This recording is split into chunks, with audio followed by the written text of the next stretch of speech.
co-founder and creative director of Midnight Society, Quinn DelHoyo. How are you, man? I'm doing well, Ryan. Thanks for having me, man. This is exciting. Thanks for, spending time to chat. So we're here to talk about the next steps of your vertical shooter Deadrop, but there are a few things we obviously have to address before we get into that. It's Sure. been a turbulent month or so. I think that's fair to say for Midnight Society and Deadrop. One of your co-founders, Dr. Disrespect, was alleged to have inappropriate conversations with a minor. You guys then put out your own investigation into that and decided to terminate your relationship with him. I'm interested in what that process looked like. What was that investigation, and how were you able to unwind sort of his responsibilities and power? Yeah, that's good, Ryan. I appreciate that. The way that so what happened was, we got uh, the wind of the things that were kind of happening. And we're like, okay, well, the four of us, we got to get on a call and we got to talk about this. And that's what we did. So the four of us had many calls over the course of that entire weekend, and went over everything, the allegations and all that kind of stuff.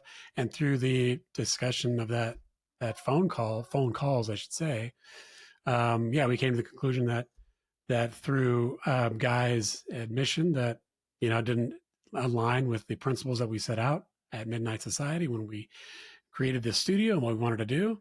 And because of that, even though it's kind of a tough decision, in the end, it's also the right decision because it just didn't align principally what we have set up as a studio, what we are all about.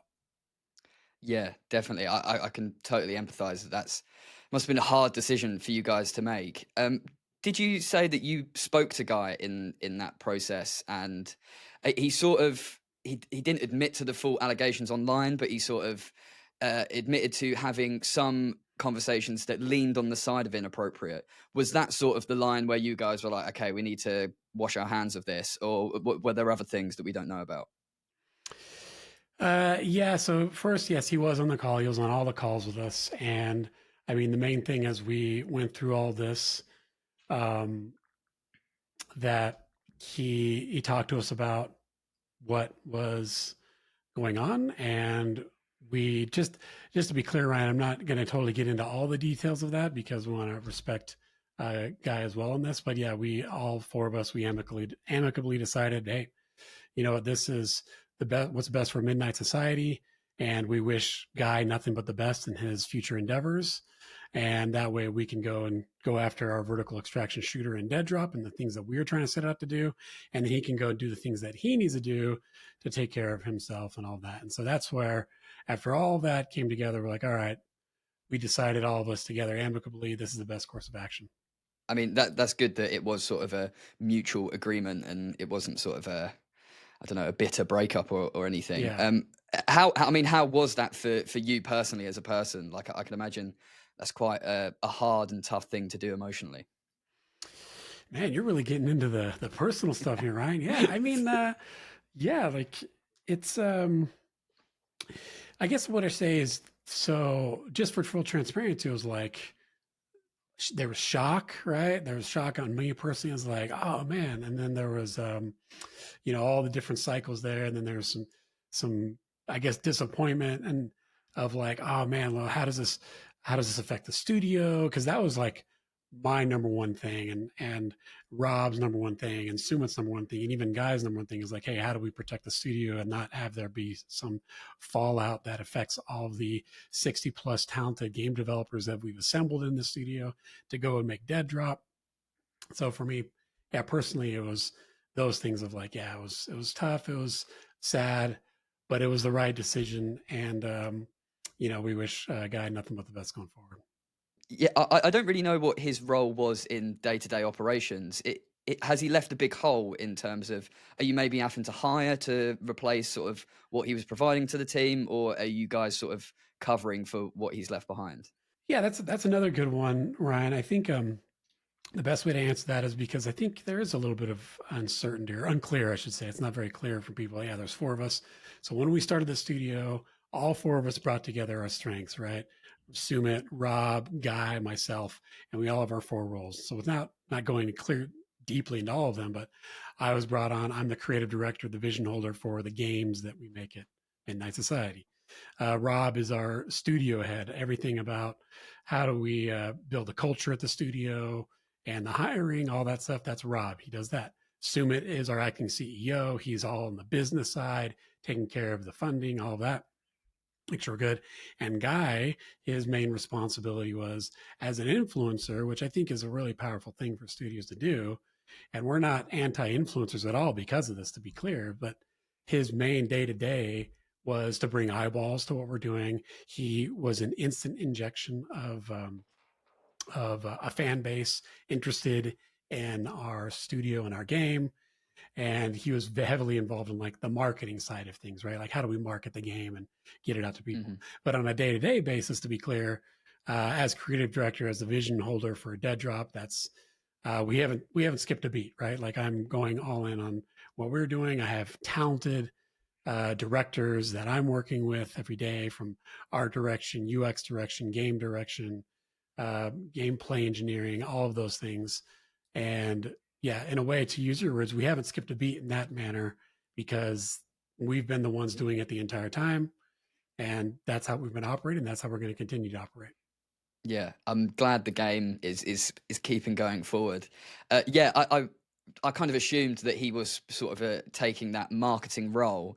I- In that sense, are you having to slightly rethink your way of marketing the game because of that? Are you now having to think a little bit more that you are going to have to do more, I don't know, social ads and YouTube campaigns and stuff like that, or are you focusing on the game and hopefully it organically grows?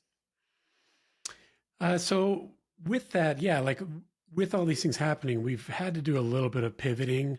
And I think what we've been doing this whole year, largely we've been kind of staying a little bit quiet, a little dark and in the shadows of like, hey, we're working on our game, because all of 22 and all of 23, we were shipping builds out to our community, our founders community, to call them, people that have bought into this open development process that we are doing as a game studio and trying to shake up the industry, like open development fans. And so then we decided to go dark mainly this year because we went, okay, we got a lot of stuff that we got to work on, and we want to surprise our people. And so how we shifted in light of things is, okay, well, let's just go and get a little bit more into social media again. Let's start putting out those tweets again. Let's actually share with people that are not necessarily the founders the things that we're doing.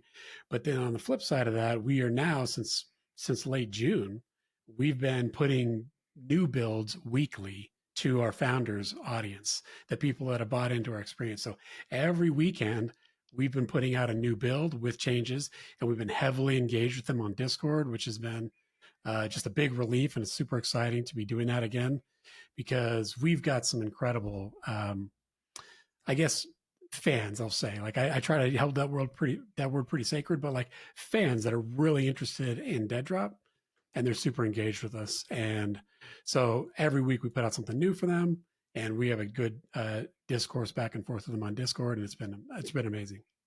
Yeah, I totally agree with your community. It's whenever I've played the game or I've been doing a news piece, I find it really easy to engage with the Deadrop community, and they're always there to help and stuff like that. What was sort of the community reaction that you guys sort of felt after the Doctor Disrespect stuff, but now sort of moving forward? I know you've shipped a couple updates now, as you just mentioned. Since then, what has the community reaction been? I think a lot of it was similar to what we had as a team internally, right? It was like, man, shock, sadness, all of that. And then for us, it's like, okay, yeah, we set out how do we make sure we distance ourselves from this, because we want Guy to do his healing and we got to go do our thing. And so we just felt like we're not going to be able to do this if we're just silent. And that's why I was like, okay, let's start talking again on socials. Let's start putting this build out to our fans, our community.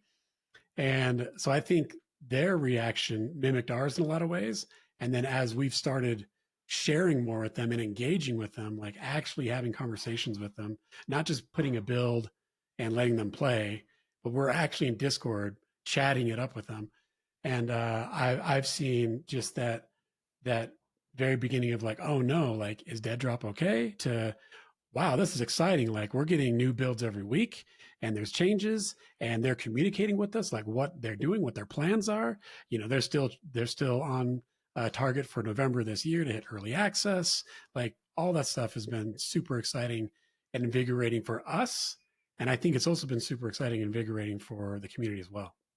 Yeah, that relationship with the community and sort of builders talking with their community about what their plans are, what's next, and stuff like that is something that I think is sort of unique to the crypto gaming world, and it's one of the things that I appreciate the most.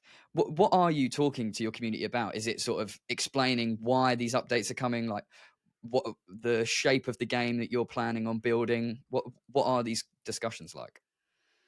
Oh, Ryan, I mean, it's like anything from like macro of like, okay, this is our vision, this is what we're going for, because we're not trying to keep any secrets from them. So we are building the world's first vertical extraction shooter, right? With extreme verticality. I mean, the map that we're trying to art out now and working on has never been shipped in the industry before. I mean, the sheer verticality of that single map is insane. Like it's insane for us to try to go after, and we love it. We love that challenge. And so we talk with them about that. We get them excited about that, and they're not even playing that yet. Like right now, they're just mainly focused on core movement, how the game feels to move, how it feels to aim, how it feels to shoot, how does dying feel, how does killing feel, weapon balance.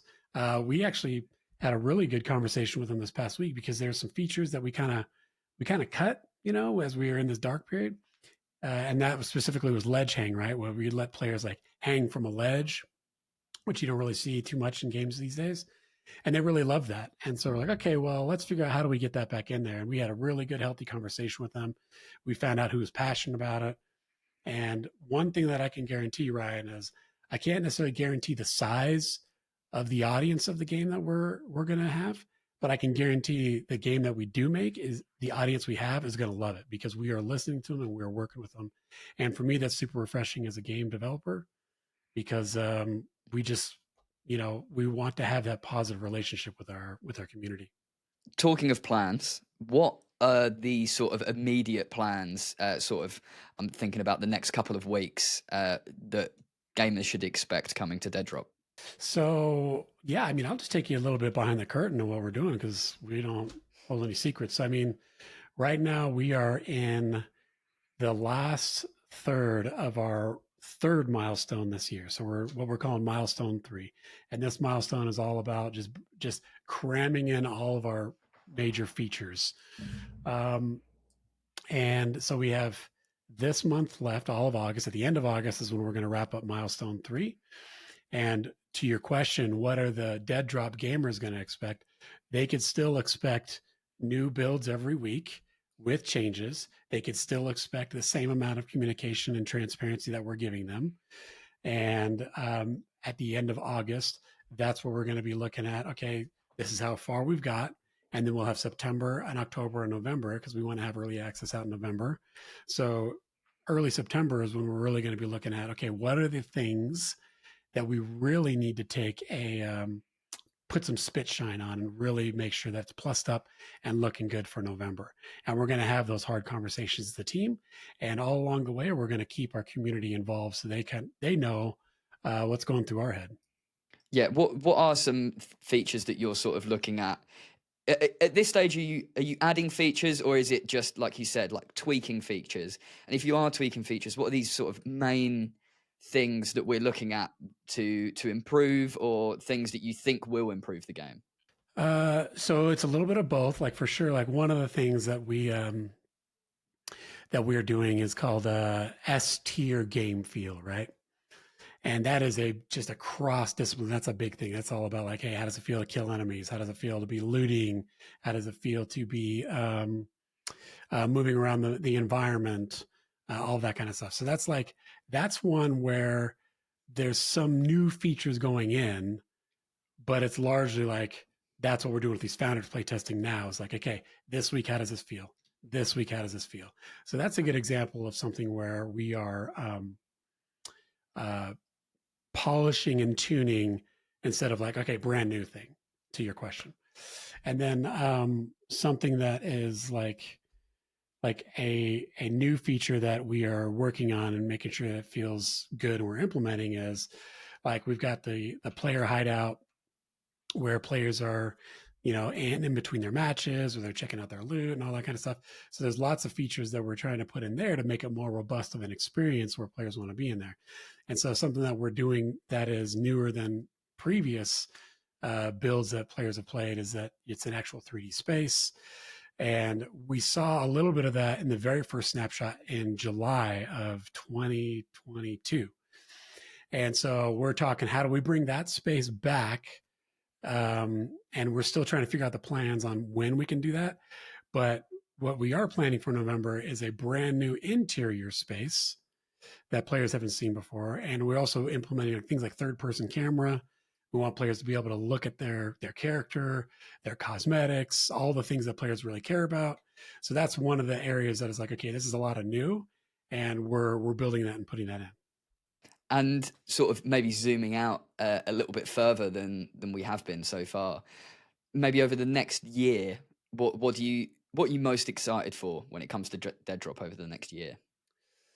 Yeah. So over the next year, like just like speaking of our roadmap, our plan is to ship the fully featured game in fall of 2025.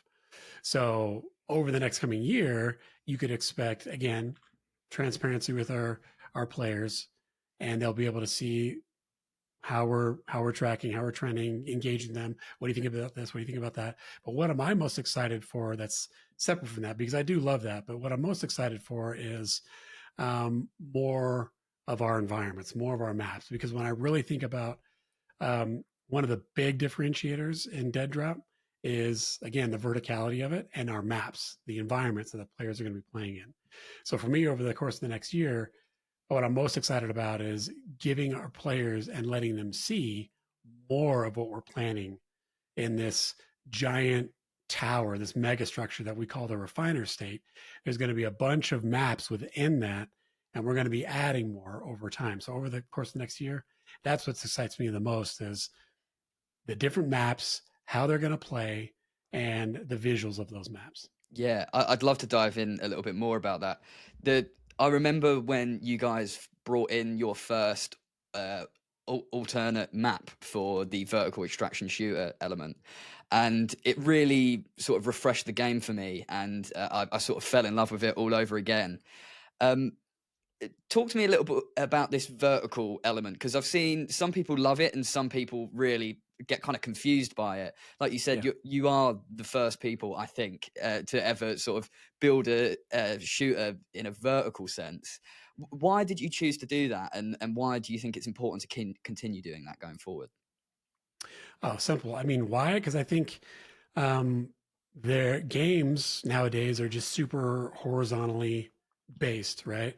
You know, whether it's a battle royale experience, you got these big giant maps, even open world games, right? Your classic open world games, big expansive maps, which are great. Not knocking any of those things, but when we're looking at, hey, what does the industry need? How do we give it a shot in the arm? How do we provide that crazy market differentiator that is going to want people to come to our world outside of the lore we're building, the tight gunplay, all of that stuff, and our plans for like user generated content, all of those things. Besides that, one of the things for us that like what makes shooters fun is the exploitation of the Z axis, right? And I think of some of the most fun games I've played when they had maps, like even back like man, you think of like arena shooters and stuff like that. They had like really crazy verticality and like little small maps. And we've used a little bit of that inspiration of what we call our combat bowls within our map. And we design these combat bowls and make sure there's lots of crunchy combat and verticality in those. And then we create a bunch of those, and that's how a map gets created in Deadrop. So for me, why are we doing that? Because the industry, I think gamers are thirsty for something new and different and fresh, and being able to have that problem space in players' head of like, okay, I have this loot, I want to escape, or I don't want to escape. I want to go and I want to take the whole thing. I want to kill everyone on the server. What's the best way to do that? How do I do that? And instead of thinking about the POIs on going north, south, east, and west, it's like not only that, but I also got to go up or I got to go down. And I think that additional problem space just makes it much more engaging for a player. Yeah, I definitely agree. I feel like the shooter genre does feel quite stale. Most games that come out, I play them and I feel like I've played them before. And something about Deadrop is the verticality element really is unique, and I've never felt that before. Um, do you think people will start playing Deadrop with vertical monitors instead of horizontal monitors? That is a question I've never been asked before. Uh, I don't know. I think that would be pretty crazy. We are still building our game, with the standard aspect ratio, what you'd expect. We've looked at things like even ultra wide. But to your question, Ryan, it's like, oh man, do we do ultra vertical? Like, I don't know. I think that's interesting, but that's something we're not really taking into account of like, okay, let's think about players using their monitors and orienting them vertically. But I think that is that's very interesting to think about. When you see that in the next update, you know it was me. Yeah, yeah. We'll give credit to Ryan Gladwin on that one. Yeah, thank you. Um, we're getting near wrapping up here. Yeah. But is there anything that I haven't asked about here that you really want to talk about when it comes to Deadrop? Oh man.